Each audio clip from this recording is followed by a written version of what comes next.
Hello friends, आज की इस वीडियो में हम देखेंगे हमारा फर्दर एरे। कल जो हमने एरे कस्टम एरे अपना डेटा स्ट्रक्चर बनाया था उसमें हमने सिर्फ इंसर्शन ऑपरेशन और सर्चिंग ऑपरेशन देखा था। आज हम देखने जाएंगे उसमें डिलीशन। तो मतलब एरे में डिलीशन कैसे होता है, मतलब किसी एक एलिमेंट को हमको डिलीट कर देना है, ठीक है ना। तो इस तरह इसको हम दो वे से डिजाइन कर सकते हैं। सबसे पहले एक चीज समझिए, डिलीशन नाम का कोई भी चीज मेमोरी में नहीं होता है। मेमोरी में क्या होता है, मेमोरी में ओनली ओवर राइट होता है, ठीक है। एक जगह पे कुछ और आके लिखाता है, ठीक। मतलब जैसे मान लीजिए डिलीट कुछ नहीं होता है। लेट्स से व्हाट आई से एक सिंपल एक एग्जांपल ले लेते हैं। हमारा मोबाइल फोन है, ठीक है। हमने कोई एप्लीकेशन इंस्टॉल किया, ठीक है। वो कुछ स्पेस कंज्यूम कर लिया हमारे स्टोरेज का, ठीक। हम उसको डिलीट किए, ठीक। और फिर एक और एप्लीकेशन उसमें इंस्टॉल कर लिए, ठीक है। तो क्या हुआ, जो स्पेस फ्री हुआ वो फिर से कंज्यूम हो गया, ठीक है। एक और अच्छा एग्जांपल देता हूँ, ये थोड़ा अच्छा नहीं था, एक और देता हूँ।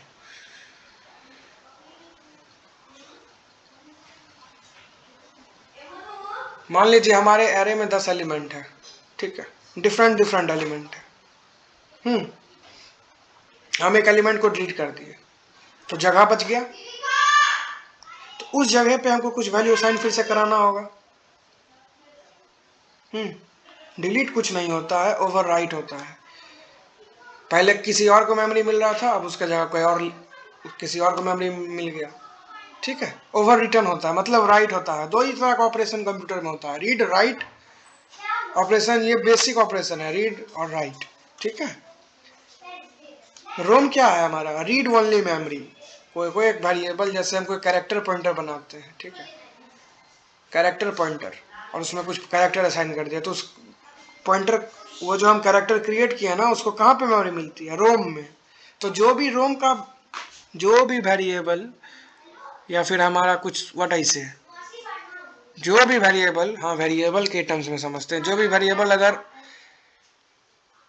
रोम में स्टोर हो गया ना, तो हम उसको सिर्फ रीड कर सकते हैं, उसमें कुछ चेंजेस नहीं कर सकते हैं, ठीक है ना। उसमें हम कुछ अपेंड कर सकते हैं, कुछ अपडेट कर सकते हैं, नहीं हो सकता है। तो रोम में ये कैपेबिलिटी है, जैसे आप उसको एक्सेस करना चाहोगे आपको एरर आएगा, ठीक है। तो आज हम क्या देखने जा रहे हैं, एरे। अच्छा, कल मैंने इसका टाइटल दिया था एडीटी। एडीटी हमसे मिसिंग है, एडीटी होता क्या है, ठीक है। एडीटी का मतलब है एब्स्ट्रैक्ट डेटा टाइप, ठीक है। एब्स्ट्रैक्ट डेटा टाइप, ठीक। इसका मतलब क्या हुआ वो समझते हैं। मतलब एब्स्ट्रैक्ट डेटा टाइप मतलब क्या, हम एक कोई डेटा स्ट्रक्चर डिफाइन कर रहे हैं और उस पर परफॉर्म होने वाले सारे ऑपरेशन को डिफाइन कर दे रहे हैं। तो मतलब उस एब्स्ट्रैक्ट डेटा टाइप को देख के यूजर को यह समझ में आ जाएगा ये डेटा स्ट्रक्चर किस पर्पस से हम यूज कर रहे हैं, कौन कौन सा ऑपरेशन इस पे पहले से डिफाइंड है। तो एडीटी मतलब एब्स्ट्रैक्ट डेटा टाइप। हर एक डेटा स्ट्रक्चर का कुछ एब्स्ट्रैक्ट व्यू होता है, मेमोरी रिप्रेजेंटेशन होता है, उसको कैसे मेमोरी मिलती है। जैसे कुछ कुछ डायनेमिक डेटा स्ट्रक्चर होते हैं जिसको कि रन टाइम पे ही मेमोरी मिलती है। जैसे एरे क्या है, एरे बोथ स्टैटिक है और डायनेमिक है। स्टैटिक और डायनेमिक में क्या डिफरेंस है, स्टैटिक मतलब वैसा वेरिएबल जिसका कि मेमोरी हम रन टाइम पे बढ़ा नहीं सकते हैं, ठीक। और डायनेमिक क्या है, डायनेमिक नाम से ही है चेंजेबल, मतलब हम रन टाइम पे चाहे तो उसको ग्रो भी कर सकते हैं, श्रिंक मतलब घटा भी सकते हैं, मेमोरी ज्यादा भी ले सकते हैं, कम भी ले सकते हैं। तो वो हमारे पास कैपेबिलिटी रहती है कि हम डायनेमिक अगर डेटा स्ट्रक्चर खुद का बना रहे हैं ना, या फिर कोई डायनेमिक डेटा स्ट्रक्चर यूज कर रहे हैं, तो उसको हम रन टाइम पे इंक्रीज और डिक्रीज दोनों कर सकते हैं। बट अगर स्टैटिक एरे बनाए है ना, तो उसका क्या मतलब है, अगर एक बार हम स्टैटिक एरे बना दिए, लेट्स से जब एरे का ही बात हो रहा है तो एरे ही बनाते, इंट ARR, ठीक। ये एरे है, उसका साइज 10 है। ये हमारा क्या है, डिक्लेरेशन। हमने एक एरे को डिक्लेयर कर दिया, ठीक। जिसका टाइप क्या है, इंटीजर। वो इंटीजर वैल्यू को स्टोर करेगा, ठीक है। और इंटीजर नाम का ये sorry integer sorry sorry sorry size 10 है ना, 10 इंटीजर वेरिएबल को स्टोर करने का इसमें कैपेसिटी है, और वो किस टाइप का है, वेरिएबल जो है 10 टाइप का वेरिएबल, और किस टाइप का है, सारा इंटीजर ब्लॉक का है। तो मेमोरी में इसका रिप्रेजेंटेशन कैसे होगा, आइए उसको देखते हैं। तो जब हम ऐसा लिखते हैं ना, तो मेमोरी में 10 बाइट उसको एलोकेट हो जाता है, ठीक है। जैसे 1 2 3 4 5 6 7 8 1 2 3 4 5 6 7 8 9, और एक और ब्लॉक बना लेते हैं छोटा सा, ठीक है। 10 ब्लॉक का हमारा ही एरे बन चुका है, ठीक है। अब हमको क्या पता है कि इस एरे में हम 10 ही इंटीजर वेरिएबल स्टोर करेंगे। मान लीजिए ये मेमोरी है, ठीक है। ये मान लीजिए हमारा स्टैक है, हाँ? इसको हम डिवाइड कर दें 2 पार्ट में। ये पोर्शन हमारा हो गया स्टैक का, स्टैक है, ये हीप है, ठीक। HEAP। तो जितने भी स्टैटिक वेरिएबल है ना, उसको मेमोरी यहाँ पे मिलेगी, ठीक है। स्टैटिक जितना भी फंक्शन कॉल होता है, जितना भी स्टैटिक लोकल वेरिएबल हम क्रिएट करते हैं, सबको स्टैक में मेमोरी मिलती है। और जितना भी डायनेमिक स्टफ, जैसे मेमोरी एलोकेशन, डी एलोकेशन करते हैं ना, memory allocation malloc function, calloc function और री एलॉक फंक्शन की हेल्प से, ये डायनेमिक मेमोरी एलोकेशन का फंक्शन है, वो भी देख लेते हैं आज। बहुत दिन से मैं सोच रहा था, आज बता ही देता हूँ।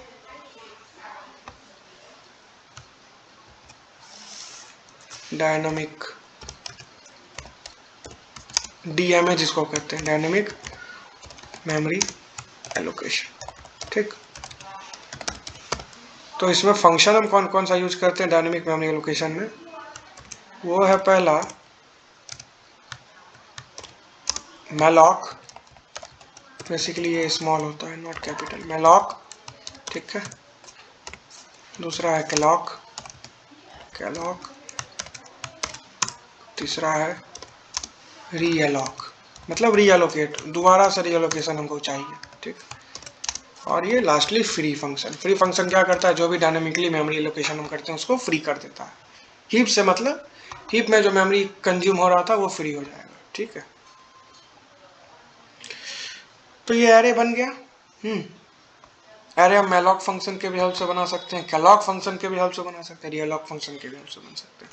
कैलॉक फंक्शन का क्या बेनिफिट है, कैलॉक क्या करता है, जैसे हम बाय डिफॉल्ट 10 बाइट का मेमोरी बना लिए, ठीक है, इंट एरे 10, तो उसका बाय डिफॉल्ट वैल्यू 0 से इनिशियलाइज करके छोड़ देता है, ठीक है। अगर हम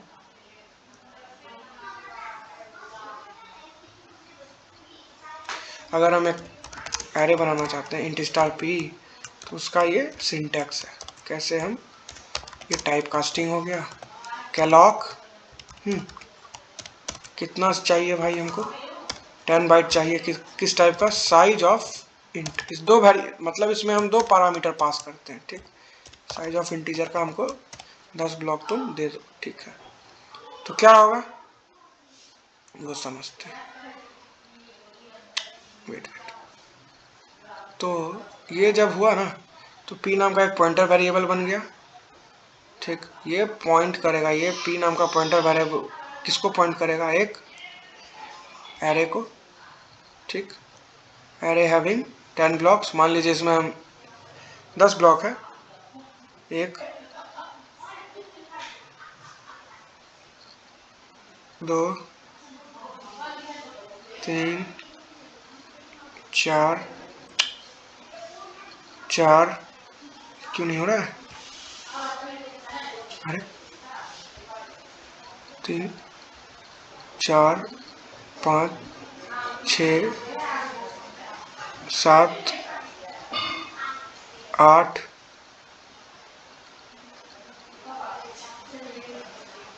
9 10, ठीक। तो इस बाइट का जो एड्रेस होगा ना, लेट्स से हेक्साडेसिमल फॉर्मेट में कुछ है 60 0xFEF8 मान लेते हैं कोई ये हमारा एड्रेस है इस ब्लॉक का। तो ये जो p नाम का पॉइंटर वेरिएबल है ना, ये जो p पॉइंटर वेरिएबल है ये इसको करेगा पॉइंट, मतलब इसमें एड्रेस होगा हमारे इस एरे का। वो क्या है वो लिख लेते हैं 0xFEF8। तो मतलब ये इसको रेफर पॉइंट करेगा, बेसिकली रेफर।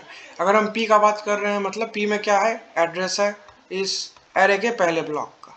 ठीक, एक चीज़ आपको पता होना चाहिए, एरे के एलिमेंट को हम कांस्टेंट टाइम में एक्सेस कर लेते हैं। ठीक है, मान लीजिए ये हमारा एरे है, हर में एलिमेंट है 1 है, 78 है, 7 है, 4 है, 10 है, लाइकवाइज। ठीक, और हमको पता है एरे का इंडेक्सिंग कहाँ से स्टार्ट होता है, 0 के बाद हुआ 1 के बाद हुआ 2, मतलब जीरो बेस्ड इंडेक्सिंग होता है। ठीक, तो इसी तरह से चलते रहेगा। अब हम आज का जो हमारा टॉपिक था जो कि है डिलीशन इन एरे, वो कैसे होगा। तो उसके लिए इसको हम पहले डिलीट करते हैं। वेट, क्यों डिलीट करना, इतने पार्ट को रिमूव करते हैं। वाई वाई वाई, इतने पार्ट को रिमूव करते हैं, इसमें थोड़ा टाइम ले लेगा, थोड़ा टाइम। अच्छा, हम इतने में समझ लेंगे। ठीक है,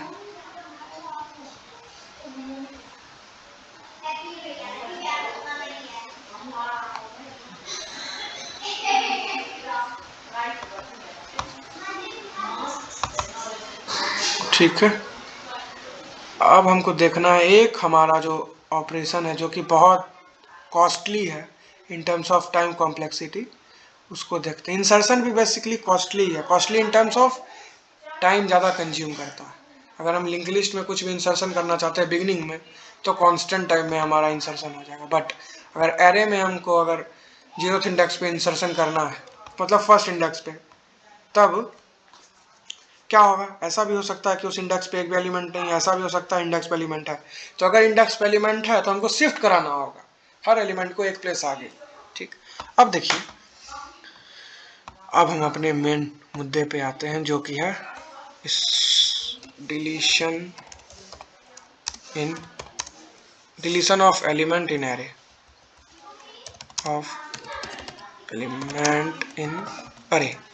ठीक, अब हमको एरे में एक एलिमेंट को डिलीट करना है। ठीक, तो क्या होगा, लत से 10 ब्लॉक का ये 10 साइज का एरे है हमारा, सब में कुछ कुछ एलिमेंट्स हैं, जैसे 3 है, 1 है, 4 है, 8 है, 9 है, फिर क्या आया, 11 आया,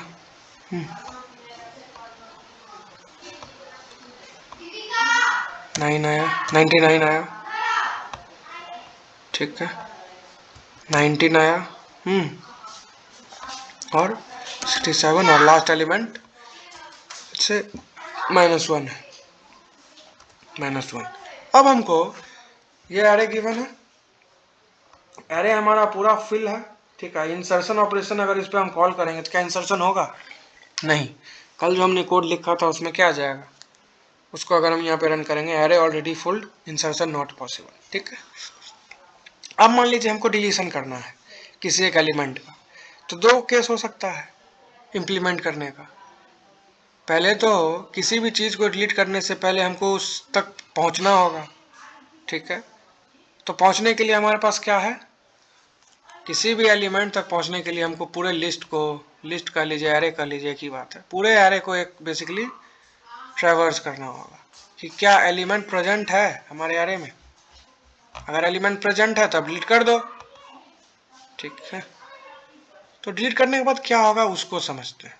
मान लीजिए ये एरे था हमारा, ठीक, हम एक फंक्शन कॉल किए वॉइड डिलीट, ये हमारा सिग्नेचर है या फिर डेफिनेशन है, डिलीट एलिमेंट, ठीक है।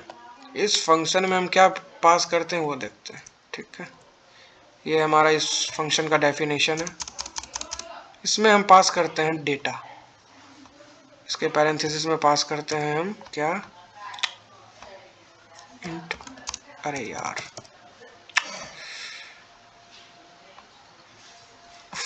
मान लीजिए आर्ग्यूमेंट हम यहाँ पे नहीं दे पा रहे हैं, क्यों नहीं दे पा रहे हैं, इससे अच्छा है पैरेंथेसिस बाद में ही दे, ठीक है।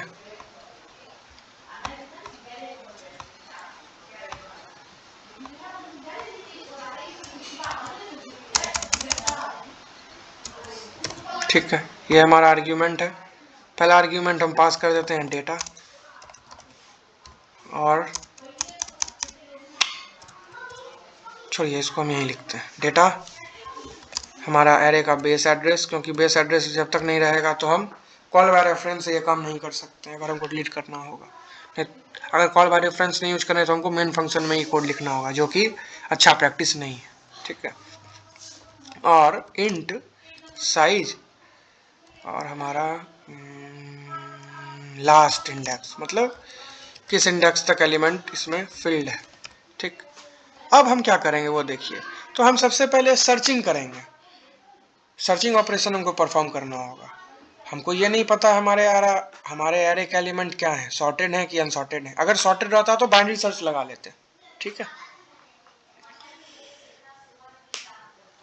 और अगर सॉर्टेड नहीं है तो लीनियर सर्च लगाना होगा, जो इसका कि टाइम कॉम्प्लेक्सिटी आएगा big O of n, जितने एलिमेंट्स है उतना बार हमको सर्च करना होगा। अगर बेस्ट केस है तो हमको पहले बार में ही मिल गया एलिमेंट, अगर नहीं है तो पूरा लिस्ट ट्रैवर्स करना होगा। अब हम डिलीट में क्या करेंगे, जैसे मान लीजिए हमको यूजर ने इनपुट दिया, हमको 8 एलिमेंट को हमारे एरे में से डिलीट करना है, तो हम एक सर्चिंग फंक्शन निकालेंगे, ठीक है। वो सर्चिंग फंक्शन क्या करेगा, वो सर्चिंग फंक्शन हमको क्या दे देगा, इंडेक्स, किस इंडेक्स पे हमारा एलिमेंट प्रेजेंट है। मान लीजिए जीरो बेस्ड इंडेक्सिंग की बात करें तो 0 1 2 3, 0 1 2 3, तो थर्ड इंडेक्स पे हमारा एलिमेंट 8 है, एलिमेंट मिल गया, हम रिटर्न करवा दिए। और अगर एलिमेंट नहीं मिला तो हम सिंपली एक मैसेज दे देंगे एलिमेंट नॉट फाउंड, ठीक है। Deletion operation can't take place, जो कि सही है, क्योंकि किसी भी चीज़ को डिलीट करने से पहले कोई भी चीज़ एग्जिस्ट करेगा तब ना डिलीट करेंगे हम, ठीक है। अब 8 को हमको डिलीट करना है तो क्या होगा वो देखते हैं। हम इंडेक्स पास कर दिए, अब हमको हर एलिमेंट को बेसिकली क्या करना होगा वो समझिए, हमको शिफ्टिंग करना होगा। तो 9 आ जाएगा 8 के प्लेस पे, 8 ओवर राइट हो गया, ठीक है। अब 9 दो जगह आ गया, तो हमको क्या करना है, अपने डेटा को रिडंडेंट रखना है। डुप्लीकेट क्यों रखना, डुप्लीकेट अभी एरे में क्या है, हमको 8 डिलीट करना है, तो 8 डिलीट होने के बाद हमारा एरे क्या आना चाहिए, एक एलिमेंट कम होना चाहिए।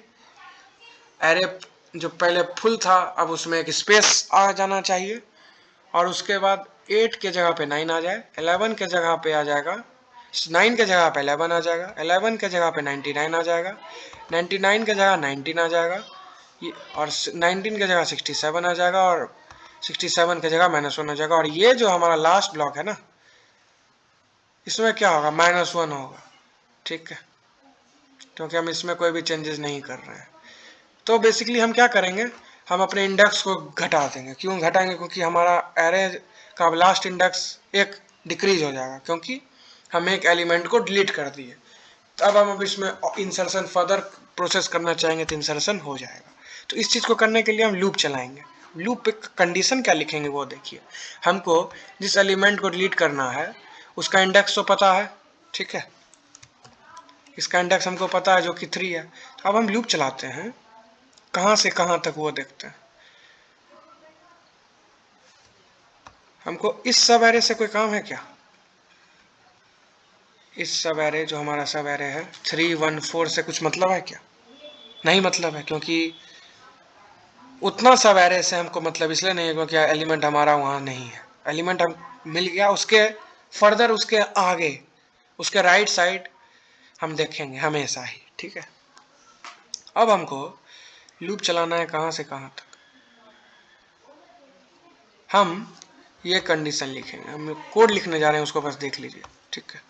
For int I assign index, जो ये फंक्शन रिटर्न करेगा, ठीक है, आई लेस देन कहाँ तक, साइज -1 तक चले, आई प्लस प्लस, ठीक है। और इस लूप में हम क्या लिखेंगे वो देखिए, एक ही लाइन में हम सारा कुछ लिख देंगे। इस लूप के बॉडी में हम बेसिकली लिख देंगे एरे ऑफ आई में क्या आ जाए, array of I plus 1, that's it, हो गया हमारा काम कंप्लीट, ठीक है। ये हो जाने के बाद हम लास्ट इंडेक्स में माइनस माइनस कर देंगे। इतना सा कोड है, हमारा काम कंप्लीट है डिलीशन का, ठीक है। तो इसको अब ड्राई रन करके देख लेते हैं। अभी क्या है, हमारे इंडेक्स का वैल्यू 3 है, तो आई जो वेरिएबल था उसका क्या इनिशियलाइज हो गया उसमें 3, तो एरे ऑफ 3 में क्या दिया, एरे ऑफ 4, ठीक है, 9 आ गया, आई प्लस प्लस हुआ। अब आई का वैल्यू क्या हो गया 4, तो आई लेस देन साइज -1 तक चल रहा है, ठीक है। इसको ड्राई रन ही कर लेते हैं, ठीक है। वेट, ये एक हमारा वेरिएबल है, इसका क्या नाम है, इन आई, ठीक। इसको नेमिंग कन्वेंशन के लिए आई देते हैं। तो इसका स्टार्टिंग वेरिएबल वैल्यू क्या था, पहले था 3, ठीक है। तो कैसे कैसे हुआ एरे, कैसे हमारा एरे प्रोसेस हुआ उसको देख लेते हैं। हमारा एरे ऑफ 3 में क्या आ गया, एरे ऑफ 4, ठीक है। फिर आई प्लस प्लस हुआ, ठीक है, आई प्लस प्लस हुआ, तो अब यहाँ पे 3 हट के 4 आ गया, ठीक है। अब क्या आएगा,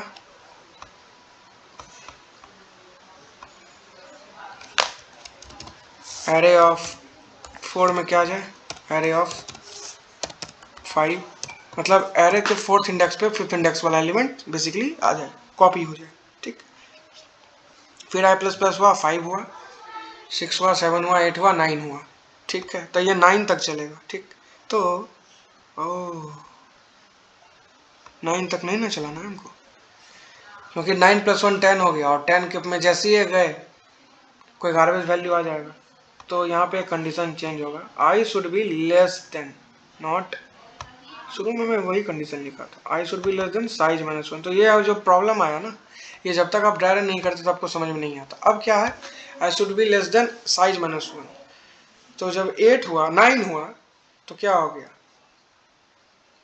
साइज -1 9, तो 9 लेस देन 9 फॉल्स, काम खत्म, ठीक है। क्योंकि 9th इंडेक्स पे हमको कुछ नहीं करना है, 8 तक हमारा काम हो गया। 9th इंडेक्स को हम एक्सेस करेंगे नहीं, हम सिंपली लास्ट इंडेक्स -1 कर देंगे। तो इस तरह से हमारा डिलीशन का कोड कंप्लीट, ठीक है। और उसके बाद हम सिंपली एक और डिलीट कर लेने के बाद ट्रैवर्स फंक्शन को कॉल कर लेंगे। इसमें बेसिकली सारे एलिमेंट को हम बारी बारी से प्रिंट कर देंगे। Int I while I should be less than n, ठीक है, while I assign 0, अरे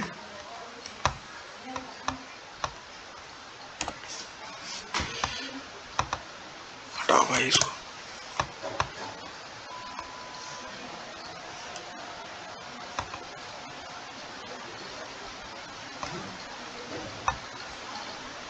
I assign 0, ठीक है, while I less than n, यहाँ पे हम क्या लिखेंगे, printf, मतलब एलिमेंट को बारी बारी से प्रिंट कर लेंगे, ठीक है। printf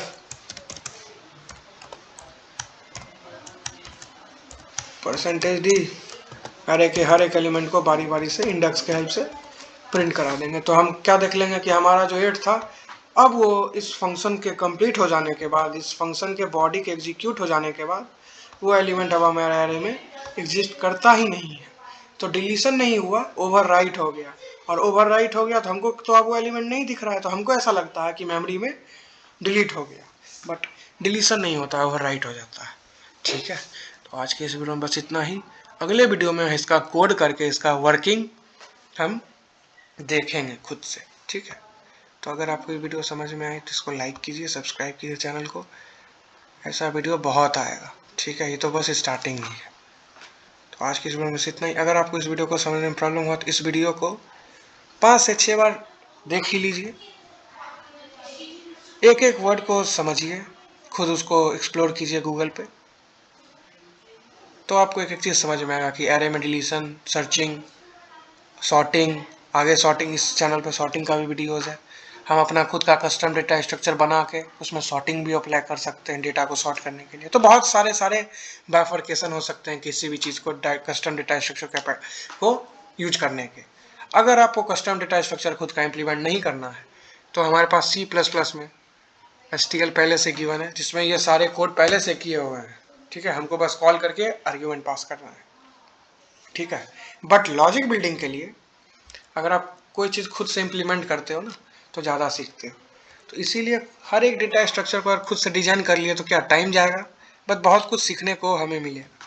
ठीक है, कैसे कैसे कैसे कोई फंक्शन कोई काम करता है वो हमको सीखने को मिलेगा। ठीक है, तो हम मेमोरी, व्हाट आई से, मेमोरी मैनेजमेंट कैसे होती है, कैसे डिलीशन होता है, कैसे इंसर्शन होता है, हर एक चीज़ हमारे माइंड में जाएगा। पॉइंटर कैसे काम करता है, स्ट्रक्चर कैसे काम करता है, वेरिएबल कैसे काम करता है, कैसे लूप चलता है, कैसे डायनेमिकली मेमोरी एलोकेशन होता है, कैसे फ्री फंक्शन कैल्स हम फ्री करते हैं। तो ये बेसिक बहुत सारे ऑपरेशन हैं जिसको आप बहुत अच्छे से डेप्थ में जाके समझोगे, बहुत अच्छे से आपको समझ में आएगा। ठीक है, तो आज के इस वीडियो में बस इतना ही। मिलते हैं अगले वीडियो में, तब तक के लिए बाय, थैंक यू।